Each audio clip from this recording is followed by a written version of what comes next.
नमस्कार, वंदे मातरम। दोस्तों, स्वागत है आप सबका सैनिक पाठशाला में। इस वीडियो के 5 अहम महत्वपूर्ण जानकारियां लेके आया हूं। दोस्तों, कई सारे पेंशनर्स का ये अमूमन सवाल होता है कि सर मेरा कम्यूटेशन ज्यादा दिन तक कट गया, क्या वो कम्यूटेशन वापस मिल सकता है? जी हां, बिल्कुल मिल सकता है। अगर आपका कम्यूटेशन जितना दिन कटना चाहिए था उससे अगर ज्यादा कट गया तो आपको बिल्कुल मिल सकता है दोस्तों। चाहे आज कटा हो, चाहे आज से 5 साल पहले कटा हो, चाहे 10 साल पहले भी कटा हो, अगर ज्यादा कटा है तो वो आप वापस ले सकते हैं। इसको लेकर के आगे कैसे पेंशनर को वापस मिलने जा रहा है उसके बारे में भी जानकारी दूंगा और साथ ही साथ बकायदा आपको कैलकुलेशन करके समझाऊंगा कि किस तरीके से आपने समझना है। आपका कम्यूटेशन का कटिंग का जो फंडा है उसको भी समझाऊंगा दोस्तों।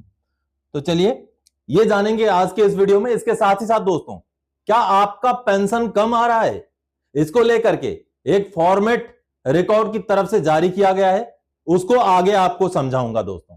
इसके साथ ही साथ दोस्तों, रेलवे की तरफ से पूर्व सैनिकों के लिए, केवल पूर्व सैनिकों के लिए 7,220 वैकेंसियां निकाली गई हैं।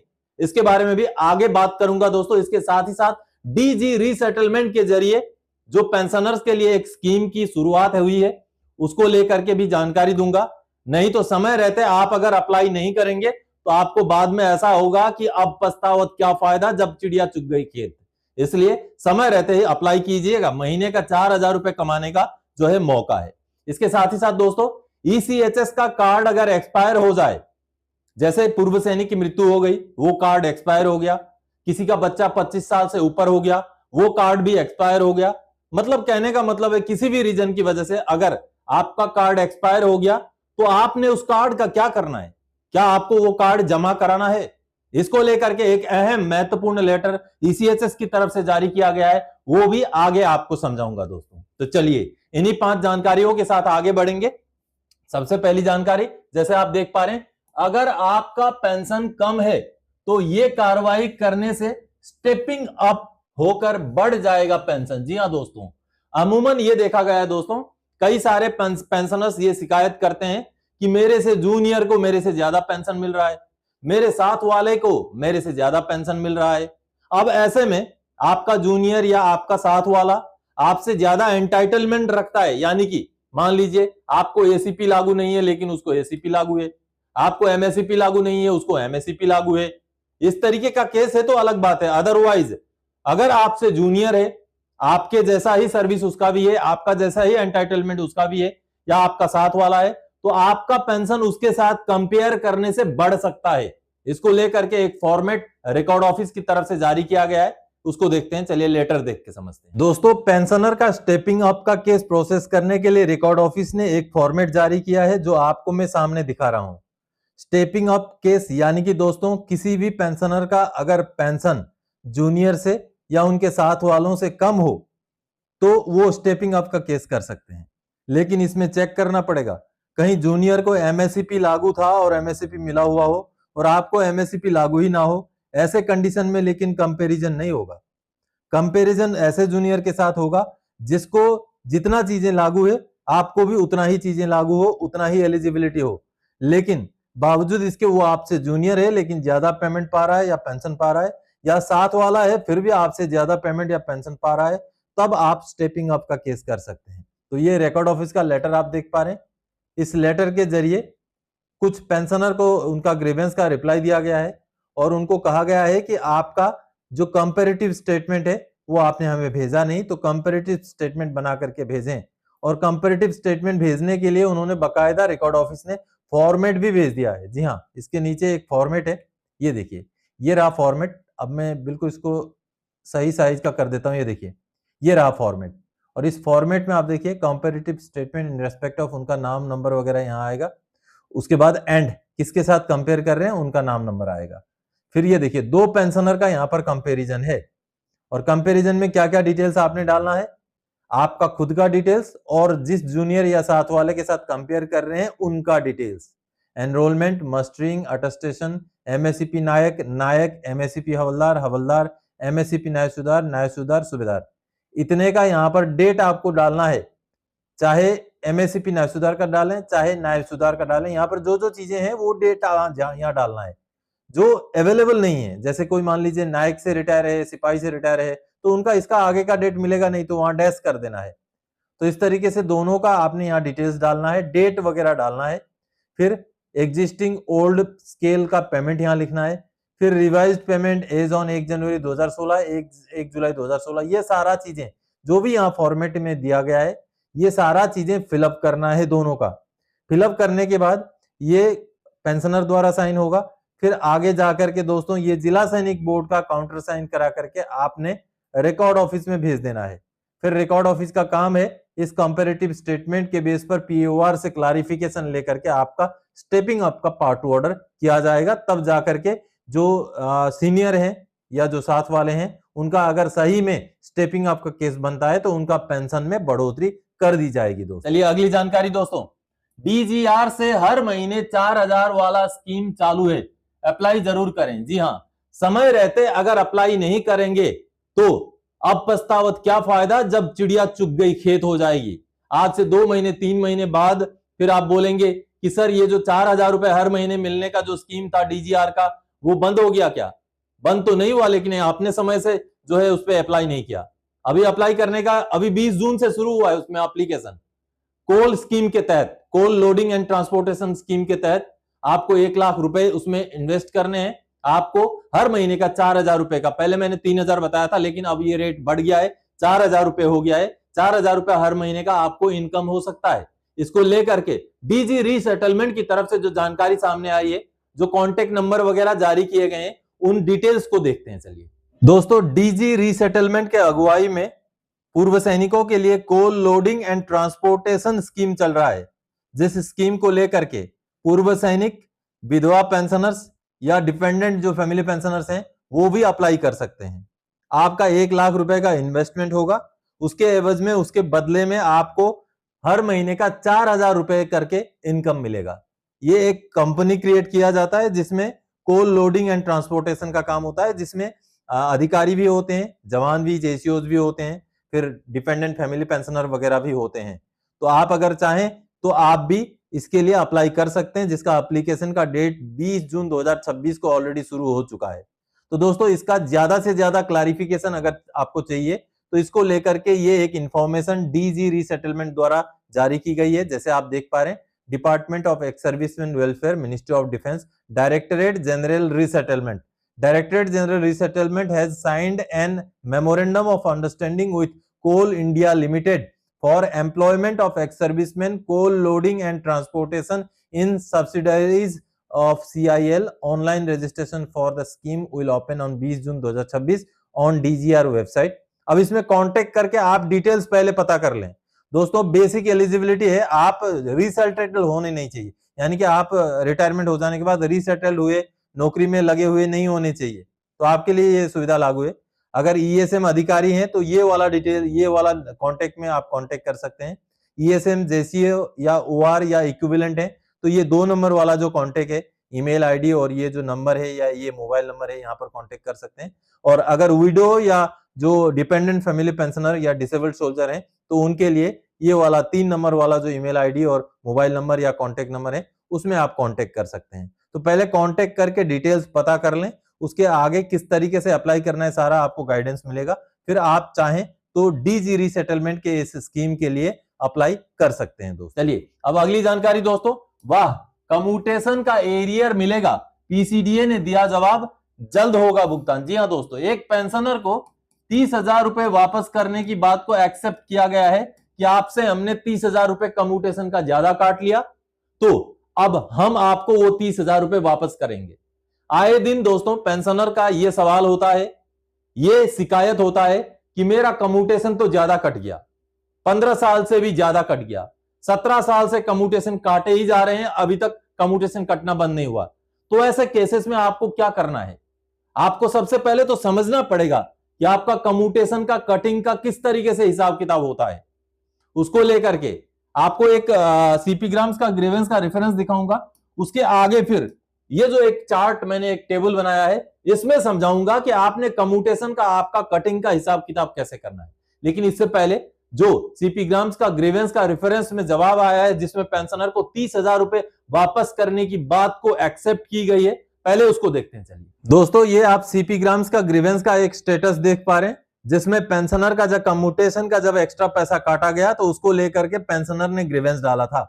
इसको मैं आगे बोर्ड में आपको समझाऊंगा कि किस तरीके से आपका कम्यूटेशन का ज्यादा कटा हुआ पैसा का आपने हिसाब किताब रखना है। आप देखिए, जब पेंशनर ने ग्रीवेंस डाला कि मेरा 15 साल से ज्यादा कट गया है, तो उसको लेकर के अब जो जवाब पीसीडीए की तरफ से दिया गया, ये देखिए, सीजीडीए की तरफ से पेंशनर को जवाब दिया गया है। और जवाब क्या दिया गया है, ये देखिए, एक्सेप्ट किया गया है कि एक्स्ट्रा कटिंग हुआ है और वापस हो जाएगा। आप देखिए, dear pensioner, your commutation details has been updated on Sparsh portal vide corrigendum PPO number 14 dated 7 July 2026। Further excess recovered amount of commutation amounting to ₹30,000 will be paid to you shortly. यानी कि एक्सेप्ट किया गया कि आपसे ज्यादा extra में हमने commutation का पैसा काट लिया, जो कि 30,000 रुपए आपसे एक्स्ट्रा काटा गया, तो वो पैसा आपको बहुत जल्दी वापस मिल जाएगा। ये जवाब पेंशनर को दिया गया। अब चलिए मैं बोर्ड में समझाता हूं कि कम्यूटेशन का हिसाब किताब को आपने किस तरीके से समझना है दोस्तों। हालांकि ये पैसा पेंशनर को ब्याज के साथ दिया जाना चाहिए। जब हमारा कम्यूटेशन का कटिंग ब्याज के साथ होता है, तो जो एक्स्ट्रा कटिंग आपने किया वो भी ब्याज के साथ वापस करें। केवल 30,000 क्यों वापस करें? चलिए, बहरहाल अभी आपको मैं समझाता हूं कम्यूटेशन का कटिंग का फंडा क्या होता है, किस तरीके से कटिंग होता है। कम्यूटेशन का कैलकुलेशन को समझें, यह कटिंग वाला कैलकुलेशन है। मान लीजिए एक पेंशनर जो कि जनवरी 2000 के रिटायरी हैं, कभी के भी रिटायरी हो, आप अपना भी इसी तरीके से समझ लीजिएगा। आप 1990 के रिटायरी हो, 1998 के रिटायरी हो, आप 2026 के रिटायरी हो, कभी के भी रिटायरी हो, आपका कम्यूटेशन का कटिंग किस तरीके से हिसाब होगा वो समझ लीजिए। अब जनवरी 2000 के ये रिटायरी थे, ऐसा जरूरी नहीं है दोस्तों कि कम्यूटेशन आपको एक ही बार में मिला हो। बहुत सारे पेंशनर्स को केवल एक बार मिलता है, किसी किसी पेंशनर्स को 2 बार, 3 बार, 4 बार तक भी कम्यूटेशन मिलता है। जब भी आपका कोई एंटाइटलमेंट अगर रिवाइज हो जाता है रिटायरमेंट आ जाने के बाद, जिससे आपका बेसिक में परिवर्तन हो जाए, सर्विस के दौरान का बेसिक में परिवर्तन हो जाए, तो कम्यूटेशन भी रिवाइज होता है। या बीच में पे कमीशन वगैरह रिवाइज हो गया, तो कई सारे वजह से कम्यूटेशन रिवाइज होता है। तो ऐसे में अगर आपको 2 या 3 पार्ट में कम्यूटेशन मिला है, तो उसका हिसाब किताब आपने पहले दिमाग में कॉन्सेप्ट को क्लियर करना है, क्लियर रखना है, वही समझाने जा रहा हूं। मान लीजिए कम्यूटेशन नंबर 1 1.5 लाख रुपए मिला और हर महीने का 1200 रुपए कट रहा है। मान लीजिए ये रिटायरमेंट के टाइम में ही उन पेंशनर को मिल गया, यानी कि जनवरी 2000 में मिल गया। अब इसका कटिंग कब तक होगा? 15 साल तक होगा, यानी कि दिसंबर 2019 तक होगा। जनवरी 2000 के अगर रिटायरी है तो आगे 15 साल कटेगा, दिसंबर 2019 तक उनका जो है कटिंग चलता रहेगा, जो मान लीजिए मंथली 1200 रुपए करके कट रहा है। ठीक है, अब जैसे ही मान लीजिए उनको 2, 4, 5 साल बाद फिर से और एक बार कम्यूटेशन मिला और वो मिला 40,000 रुपए, जिसकी वजह से मंथली 300 रुपए कटना और शुरू हो गया। और ये मान लीजिए मिला जनवरी 2006 में, पहले जनवरी 2000 में मिला था, फिर जनवरी 2006 में मिला है। तो अब इसका कटिंग कब तक चलेगा? 15 साल जब तक नहीं हो जाता, यानी कि दिसंबर 2025 तक कटिंग होगा। और अब कटिंग कितना होगा? पहले 1200 होता था, ये 300 जुड़ जाएगा, तो हर महीने का 1500 करके कटिंग होता रहेगा। फिर मान लीजिए तीसरी बार भी कम्यूटेशन मिला और तीसरी बार मान लीजिए 1 लाख रुपए मिला, जिसका हर महीने 800 रुपए कटता है। ये सारा महीने अंदाजतन आंकड़े लिए हैं दोस्तों, एक्यूरेट आंकड़े नहीं है, आपको समझाने के लिए लिए हैं। तो मान लीजिए तीसरी बार 1 लाख रुपए मिला, हर महीना 800 रुपए करके कट रहा है, और ये मिला जनवरी 2008 में। तो ये आगे कब तक कटेगा? दिसंबर 2027 तक कटेगा। और तब तक कितना कटेगा? ये पहले तो 1200 कटेगा, फिर 300 जुड़ गया, फिर 800 जुड़ गया, यानी कि 2300 रुपए करके कटेगा। लेकिन आगे अब किस तरीके से कटेगा वो भी समझना बहुत जरूरी है। देखिए, ये जो आपका 2000 में ये आपको कम्यूटेशन मिला, ये 2027 तक नहीं कटेगा, क्योंकि इसका 15 साल यहां पूरा हो रहा है, तो यहां तक ही कटेगा। इसका 15 साल यहां पूरा हो रहा है, यहां कटेगा, तो इसका 15 साल यहां पूरा है, यहां कटेगा यहां तक। तो कैसे कटेगा? मान लीजिए आप जनवरी 2000 से लेके दिसंबर 2005 तक कटेगा 1200 रुपए करके हर महीना, क्योंकि फिर जनवरी 2006 में और एक कम्यूटेशन ऐड हो गया, तो जनवरी 2006 से लेकर आगे फिर से दिसंबर 2007 तक कटेगा ये 1200 और ये 300 मिला के 1500 रुपए हर महीना। लेकिन जनवरी 2008 में चूंकि फिर से और एक कम्यूटेशन ऐड हो जाता है 3 नंबर, तो जनवरी 2008 से फिर दिसंबर 2019 तक कटेगा 2300 रुपए, यानी कि पूरा का पूरा अमाउंट, क्योंकि दिसंबर 2019 में पहला वाला कम्यूटेशन कटना बंद हो रहा है। तो जैसे पहला वाला कम्यूटेशन कटना बंद हो रहा है, यानी कि 1200 रुपए माइनस हो जाएगा और जनवरी 2019 से लेके दिसंबर 2025 तक केवल ये और ये कटता रहेगा, यानी कि 1100 रुपए करके कटता रहेगा। और जैसे ही दिसंबर 2025 में, यानी कि दिसंबर 2025 में ये भी कटना बंद हो जाएगा, तो आगे जितने भी महीने बचे हैं, यानी जनवरी 2026 से दिसंबर 2027 तक केवल ये वाला कटिंग होगा, यानी कि 800 रुपए करके कटिंग होगा। लेकिन हो सकता है कि आपका पेंशन स्लिप में पूरा का पूरा सभी का कटिंग का डेट यहां तक दिखाया गया हो, दिसंबर 2027 तक दिखाया गया हो। इसलिए इस तरीके से जिनको भी पार्ट पार्ट में मिला है, उन्होंने ये चीज जरूर चेक करना है कि कौन सा वाला पार्ट कब मिला है। जब मिला है, जब से कटिंग शुरू हुआ है, तब से लेके 15 साल तक कटेगा। तो समझ गए होंगे अभी आप कि कम्यूटेशन का आपका किस तरीके से कटता है। और अगर किसी का भी 15 साल से ज्यादा कट गया है तो तुरंत ही सीपी ग्राम्स में ग्रीवेंस डालिए। जो भी एक्स्ट्रा कटा है वो आपको वापस मिलेगा, चाहे वो 2008 में कट के खत्म हुआ हो, चाहे 2000 में ही कट के खत्म हुआ हो, चाहे 2015 में कट के खत्म हुआ है। अगर 15 साल से ज्यादा कटा है तो आप क्लेम कीजिए, वापस हो जाएगा वो पैसा दोस्तों। चलिए अब अगली जानकारी की ओर आगे बढ़ते हैं। आखिर में ईसीएचएस कार्ड का क्या किया जाता है, क्या इसको जमा करना जरूरी होता है? यानी कि हमारा ईसीएचएस कार्ड जब एक्सपायर हो जाए, चाहे किसी भी रीजन से, तो उस ईसीएचएस कार्ड को हमें क्या करना होता है, इसको लेकर के एक लेटर जारी किया गया है ईसीएचएस की तरफ से। उस लेटर को देख के समझते हैं दोस्तों। ईसीएचएस द्वारा जारी किया गया 19 जून 2026 का ये एक अहम लेटर है। पेंशनर का सवाल होता है कि ईसीएचएस कार्ड जब एक्सपायर हो जाए या कैसे कंडीशन में एक्सपायर होता है, या जब एक्सपायर हो जाए तो उसको हम क्या करें, क्या उसको खुद ही रखे रहें या उसको कहीं जमा करवा दें। तो इसको लेकर के ये गाइडलाइन जारी किया गया ईसीएचएस के सेंट्रल ऑर्गेनाइजेशन की तरफ से। ये बेहद अहम गाइडलाइन है दोस्तों। सबसे पहले तो बताया गया है कि किन किन कंडीशन में आपका ईसीएचएस का जो कार्ड है वो एक्सपायर हो जाता है या वो काम में नहीं आता। सबसे पहले तो पुराना जो कार्ड है 16/32 KB वाला जो ईसीएचएस कार्ड है, वो आज के डेट में ये काम का नहीं है, ये एक्सपायर हो चुका है। या डिपेंडेंट्स ऑन अबव 25 ईयर्स दस नॉट एलिजिबल। कोई अगर बच्चा जो लड़का होता है 25 साल से ऊपर का हो जाए उम्र, तो वो एलिजिबल नहीं है, तो उसका कार्ड भी एक्सपायर हो जाता है।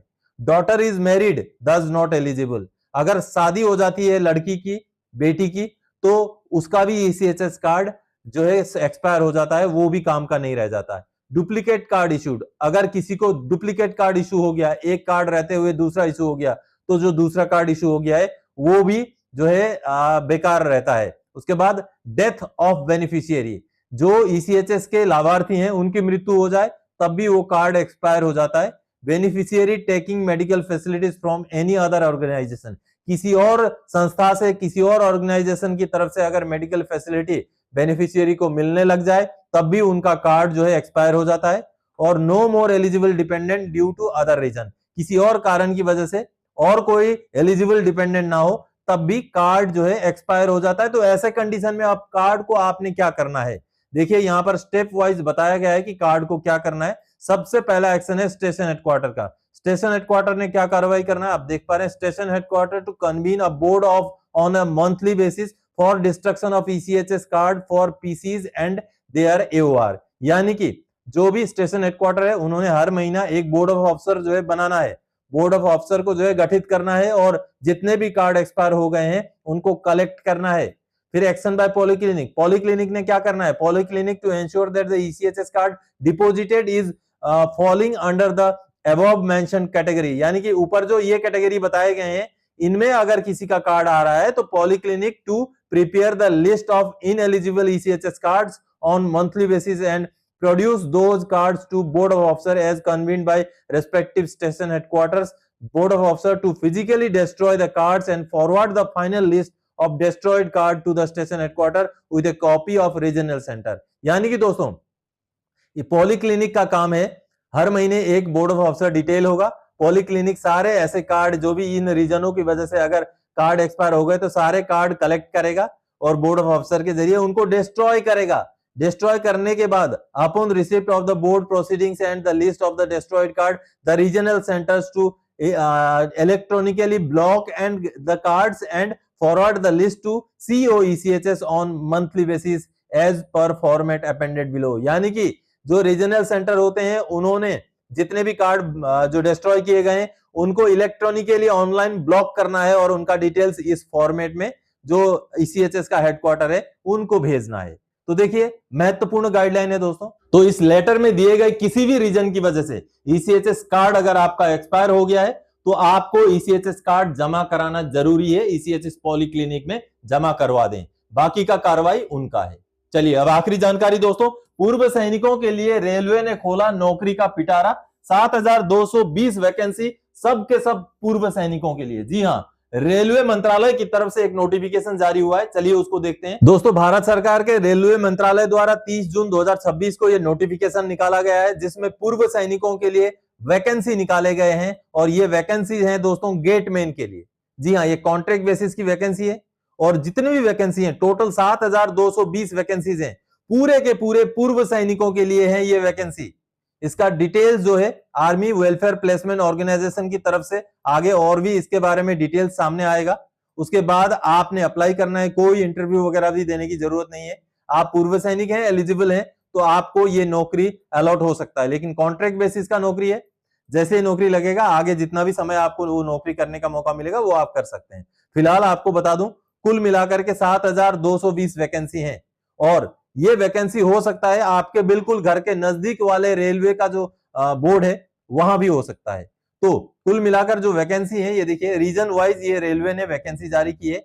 जैसे कि आप देख पा रहे हैं सेंट्रल रीजन में 152 वैकेंसी है, ईस्ट सेंट्रल ओ रीजन में है 206, ईस्ट सेंट्रल रीजन में है 1795, ईस्टर्न रीजन में है 244, एनसीआर नॉर्थ सेंट्रल रीजन में नहीं है, नॉर्थ ईस्टर्न रीजन में 91 है, एनएफआर नॉर्दर्न फ्रंटियर रेल में 730 है, एनआर नॉर्दर्न रीजन में 1286 है, एनडब्ल्यूआर नॉर्थ वेस्ट रीजन में 446, साउथ सेंट्रल रीजन में 266, फिर साउथ ईस्टर्न रीजन में 53 है, सदर्न रीजन में 918 है, साउथ वेस्ट रीजन में 67 है, वेस्टर्न रीजन में 966 और कुल मिलाकर के 7,220 रुपए। आपके भी नजदीकी अगर रेलवे के क्रॉसिंग में गेटमैन की जरूरत है और वहां का भी अगर वैकेंसी निकला हुआ है तो आप इसके लिए जरूर अप्लाई कर सकते हैं। ये समय अभी जो है डिटेल्स आपको आर्मी वेलफेयर प्लेसमेंट ऑर्गेनाइजेशन की तरफ से और ज्यादा डिटेल्स बाद में जारी किए जाएंगे दोस्तों। तो इस भर्ती को लेके, इस वैकेंसी को लेके आने वाले समय में और भी डिटेल्स जारी किए जाएंगे, किस तरीके से आपने अप्लाई करना है, कहां जाकर आपने रिपोर्ट करना है, ये सारी डिटेल्स आपको आगे आने वाले समय में आर्मी वेलफेयर प्लेसमेंट ऑर्गेनाइजेशन के थ्रू से जानने को मिलेंगी दोस्तों। तो दोस्तों आज के इस वीडियो में इन्हीं जानकारियों के साथ आया था। आने वाले समय में और कोई जानकारीदायक आपसे सरोकार रखने वाला विषय लेके मैं फिर से हाजिर हो जाऊंगा। तब तक के लिए जय हिंद दोस्तों।